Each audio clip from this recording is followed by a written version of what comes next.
undang-undangnya mengatur mengenai percepatan pembangunan Papua itu dikoordinatori atau diketuai oleh Wakil Presiden begitu. Izin Pak Ketua dulu, kalau ini agendanya karena agenda Komisi 13.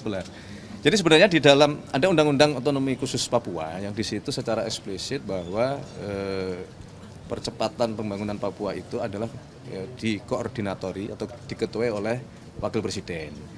Jadi kami mau meluruskan bahwa tidak benar yang disampaikan atau yang berkembang di publik bahwa Bapak Presiden menugaskan. Memang undang-undangnya mengatur mengenai percepatan pembangunan Papua itu dikoordinatori atau diketuai oleh Wakil Presiden begitu.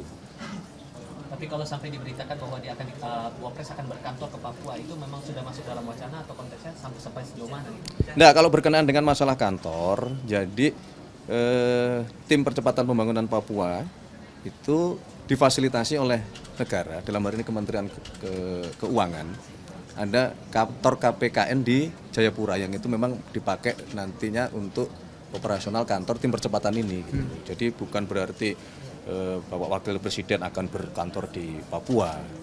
Tapi kalau dalam konteks mungkin ya sesekali melakukan rapat koordinasi, beliau akan berkunjung ke sana atau bahkan mungkin sempat berkantor di sana ya tidak ada masalah juga. Begitu. So, untuk penanganan masalah atau beberapa hal yang berhubungan dengan Papua ini, pendekatan pemerintah saat ini akan seperti apa? Apakah akan membentuk desk khusus atau ada pendekatan lain sebetulnya yang jadi konsep?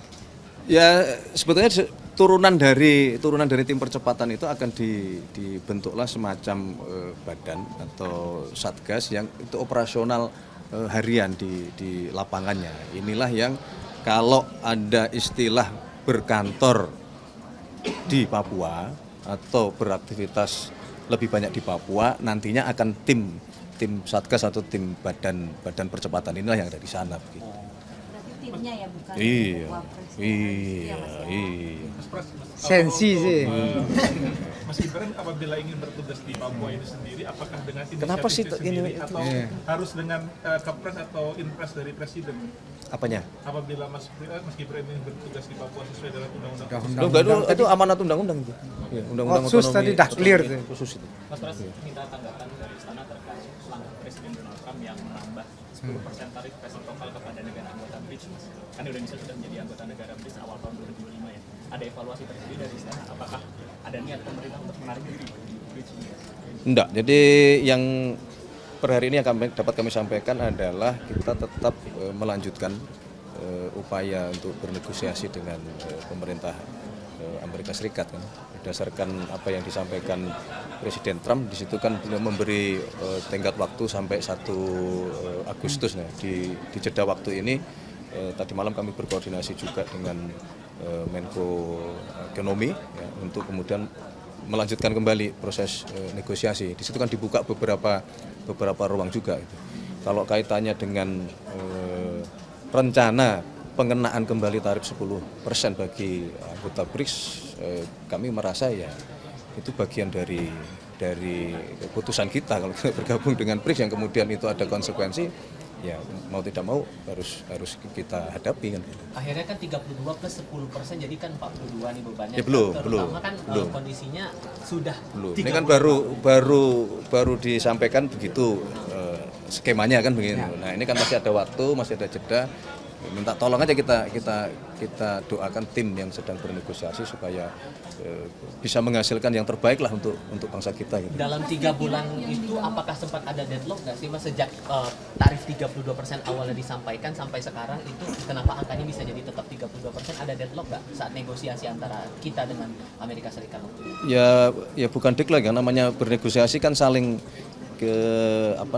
memberikan tawaran gitu ya. Dari pemerintah Indonesia juga sudah memberikan tawaran kan gitu. Ya, kalau kemudian itu memang dirasa per hari ini ya belum diterima oleh pemerintah Amerika, ini kita coba lagi lakukan negosiasi ulang. Iya. Digeserkan itu apa sih Mas? Apakah masih sama dengan yang sebelumnya untuk negosiasi digeserkan dengan pihak masih sama sebelumnya ada regulasi juga ada tingkatan impor dari Amerika? Ya sebenarnya kalau kita merasa apa yang kita tawarkan kepada pemerintah Amerika sudah cukup menjawab apa yang selama ini dalam tanda kutip ya menjadi catatan dari pihak Amerika Serikat kan begitu. Syaratnya ada dibilang kita akan bebas tarif kalau kita mau bangun pabrik di Amerika. Apa sejauh mana itu bakal ditindaklanjuti? Belum sampai ke sana, belum sampai. Kita lihat nanti. Mas Pram, ini sesuai dengan undang-undang otsus tadi Mas ya. Apakah Mas Gibran akan berkantor di Balik sana dalam lagi. waktu dekat? Hah? Dalam waktu dekat bakal berkantor nggak kira-kira? Di Papua menjalankan tugas. Saya belum tahu agendanya beliau. Tapi begini kan kalau Bapak Presiden maupun Bapak Wakil Presiden, kemudian para menteri terkait, kemudian juga teman-teman anggota DPR ini berkunjung ke salah satu provinsi, apalagi Papua kan nggak ada salahnya juga gitu. Kalau perlu ya memang harus sering-sering berkunjung ke situ kan. Jadi tidak perlu dipermasalahkan seolah-olah seperti ada sesuatu gitu. Dramatisir. Mau ke Papua ya memang wajibnya. Wajibnya kita semua pemerintah, ya, apalagi kapasitas beliau sebagai wakil presiden yang sudah diatur juga di undang-undang otsus ya, nggak ada salahnya gitu. Oke, cukup ya. Saya harus konfirmasi dulu dari pihak istana. Prancis nggak, Pak? Aku selesaikan dulu di sini. Ya, kita selesaikan kami. Kalau aja. kurang nanti kita ketemu Konfirmasi lagi. satu lagi, ini karena berhubungan sudah 1 bulan suratnya disampaikan kepada DPR dan MPR. Menurut Anda mewakili eksekutif, apa tuh? masih perlu mendesak dan relevan tidak dorongan dari Forum Purnawirawan TNI untuk memasukkan Mas Gibran dari kursi wakil presiden? Aduh, saya tanya ke DPR itu kita nggak tahu kalau kita Tapi ada surat dorongannya masuk itu. akal tidak? Kira-kira dorongan untuk memasukkan Ayo, thank you. DPR. Apakah